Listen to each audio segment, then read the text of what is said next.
చూస్తే ఏసీబీ కార్యాలయంలో కేటీఆర్ విచారణ కొనసాగుతోంది.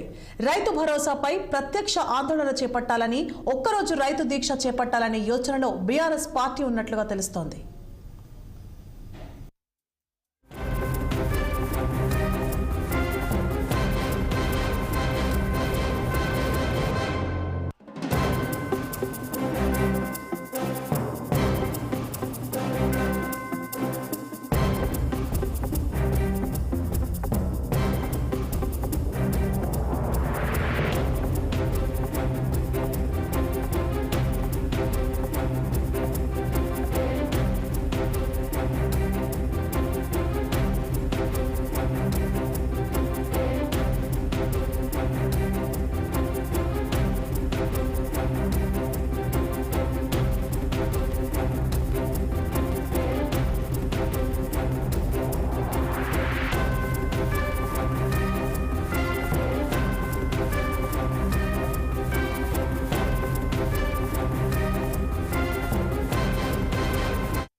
రైట్, ఇక ఏసీబీ కార్యాలయంలో కేటీఆర్ విచారణ కొనసాగుతోంది. రైతు భరోసాపై ప్రత్యక్ష ఆందోళన చేపట్టాలని, ఒక్కరోజు రైతు దీక్ష చేపట్టాలనే యోచనలో బీఆర్ఎస్ పార్టీ ఉన్నట్లు తెలుస్తోంది. ఇదే అంశానికి సంబంధించి మరింత సమాచారాన్ని మా political bureau chief Ram live లో అందిస్తారు. రామ్, గుడ్ ఈవినింగ్ స్వర్ణ. ఏదైతే ఈరోజు బీఆర్ఎస్ పార్టీ వర్కింగ్ ప్రెసిడెంట్ మాజీ మంత్రి ఏసీబీ విచారణ కొనసాగుతుంది. ఉదయం 10 గంటల 10 నిమిషాలకు ఏసీబీ కార్యాలయానికి వెళ్ళిన కేటీఆర్ విచారణ కొనసాగుతుంది. అయితే ఈరోజు విచారణ ఒక్కరోజుతోనే పూర్తి కాదు, మళ్ళీ మరుసటి రోజు కానీ తర్వాత రోజు కానీ మళ్ళీ నోటీస్ ఇచ్చి రెండోసారి విచారణ కూడా పిలుస్తారని చెప్పి ఒక వార్త బయటికి వచ్చింది. ఈ నేపథ్యంలో ఈరోజు కేటీఆర్ విచారణ అనంతరం అరెస్టు ఉండదన్న సంకేతాలు మాత్రం బయటికి వచ్చినాయి. అయితే ఇదే పరిస్థితుల్లో ముఖ్యమంత్రి రేవంత్ రెడ్డి కాంగ్రెస్ పార్టీ అధికారంలోకి వచ్చాక ప్రధాన ప్రతిపక్షమైన బీఆర్ఎస్ పార్టీని ఏదో ఒక కారణంతో ఏదో ఒక అంశంతో ప్రజల దృష్టిని మరల్చేందుకు, కాంగ్రెస్ పార్టీ ఇచ్చిన హామీలను అమలు చేయలేక ప్రజల దృష్టి మరల్చేందుకు బీఆర్ఎస్ నేతలపైన, బీఆర్ఎస్ పార్టీ నాయకత్వం పైన అనేక ఆరోపణలు చేస్తూ ఉన్నారని చెప్పి బీఆర్ఎస్ పార్టీ ఆరోపిస్తుంది.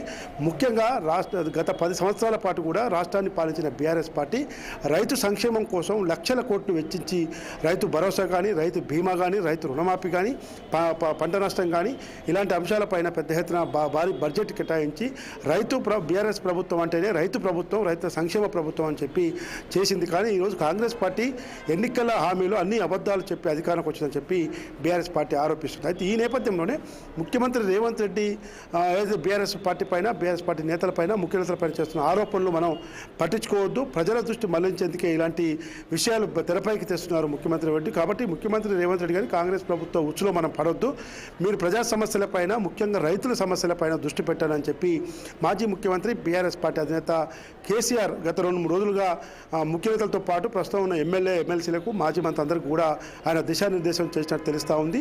ఇటీవల క్యాబినెట్ సమావేశం అనంతరం ముఖ్యమంత్రి రేవంత్ రెడ్డి ఏదైతే రైతు భరోసా ఎన్నికల హామీలో భాగంగా 15,000 ఇస్తామని చెప్పి కేవలం 12,000 రూపాయలతోనే సరిపెట్టుకొని యాసంగి రుణం కూడా ఎగ్గొట్టే ప్రయత్నం చేస్తున్నారు.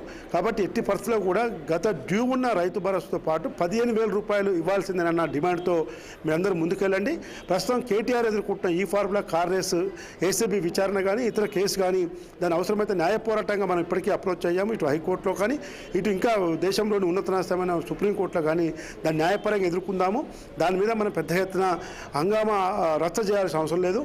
ఒక్కరోజు ఆందోళన చేసి విరమించండి. కానీ మొత్తం ఎక్కడికక్కడ నియోజకవర్గాల్లో, మండలాల్లో మాత్రం బీఆర్ఎస్ పార్టీ శ్రేణులు రైతు సమస్యలపైన ఎక్కువ కేంద్రీకరించాలి, దృష్టి పెట్టాలని దానిపైన నేతలకు దిశానిర్దేశం చేసినట్టు తెలుస్తూ ఉంది. ఈ నేపథ్యంలోనే రైతు భరోసా అమల్లో, రైతు భరోసా పథకం అమలు చేయడంలో రాష్ట్ర ప్రభుత్వ విధానాలను నిరసిస్తూ ఒకరోజు రైతు దీక్షకు బీఆర్ఎస్ పార్టీ కూర్చునేందుకు ప్లాన్ చేస్తూ ఉంది. అది హైదరాబాదు, రంగారెడ్డి కాకుండా రంగారెడ్డి శివారు ప్రాంతాల్లో కానీ, ఇటు చుట్టుపక్కల మెదకు, ఇటు మహబూబ్ నగర్ లేదా వికారాబాద్ జిల్లా సైడ్ కానీ, నల్గొండ జిల్లా సైడ్ కానీ, భువనగిరి జిల్లా సైడ్ కానీ ఏదో ఒక ప్రాంతంలో ఒకరోజు రైతు దీక్షతో మొత్తం కూడా ప్రస్తుతం ఉన్న ఎమ్మెల్యేలు, ఎమ్మెల్సీలతో పాటు మాజీ ఎమ్మెల్యే, మాజీ ఎమ్మెల్సీలు, ముఖ్యంగా రైతు సంఘాల నాయకులు రైతులు సమీకరించి ఒకరోజు రైతు దీక్షకు బీఆర్ఎస్ పార్టీ ప్రత్యక్ష ఆందోళనకు దిగేందుకు కసరత్తు చేస్తున్నట్టు తెలుస్తూ ఉంది. ఎట్టి పరిస్థితుల్లో కూడా ముఖ్యమంత్రి రేవంత్ రెడ్డి గత ఎన్నికల్లో ఏ హామీ అయితే ఇచ్చాడో రైతుల కోసం, రైతు రుణమాఫీ విషయంలో కానీ, రైతు భరోసా విషయంలో కానీ, సన్న ఒడ్లకు మద్దతు ధర కానీ,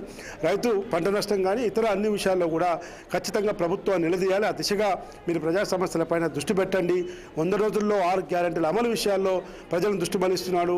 అలాంటి అంశాలను మీరు పెద్ద ఎత్తున తీసుకొని వెళ్ళాలి.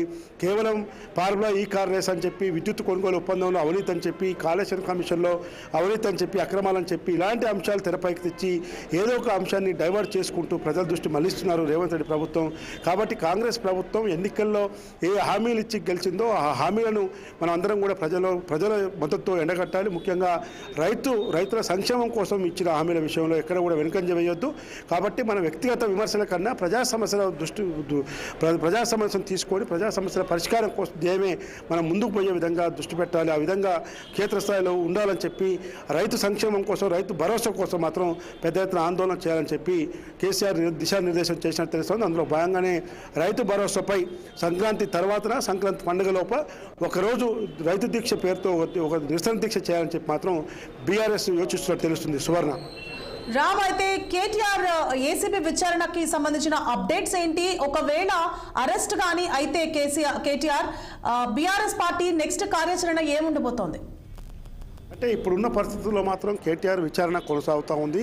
దాదాపు 6 గంటల వరకు ఈ విచారణ కొనసాగుతుందని చెప్పి బయటికి ఒక చిన్న లీకులు మాత్రమే వస్తూ ఉన్నాయి. అనేక క్వశ్చన్స్ ఆయనను సంధిస్తున్నట్టు తెలుస్తూ ఉంది. ఎందుకంటే ఇప్పటికే ఈ కేసులో A2గా ఉన్న ఐఏఎస్ అధికారి అరవింద్ కుమార్ విచారణ నిన్న 6 గంటల పాటు కొనసాగింది.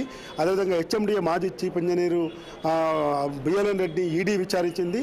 నిన్న దాదాపు 9 గంటల పాటు విచారించింది. ఇవాళ మళ్ళీ ఐఏఎస్ అధికారి అరవింద్ కుమారు ఈడీ విచారణ ముందు హాజరయ్యారు.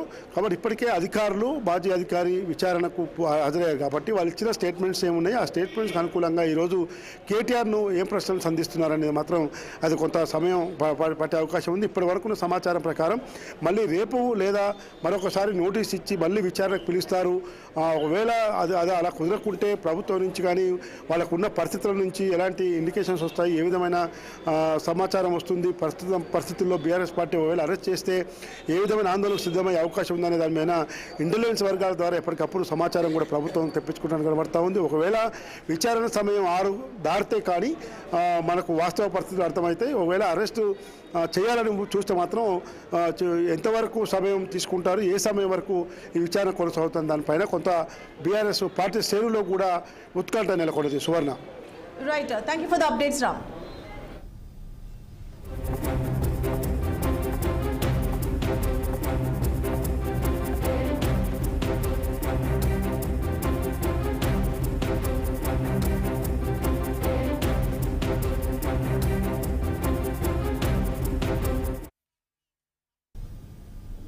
రేణిగుంట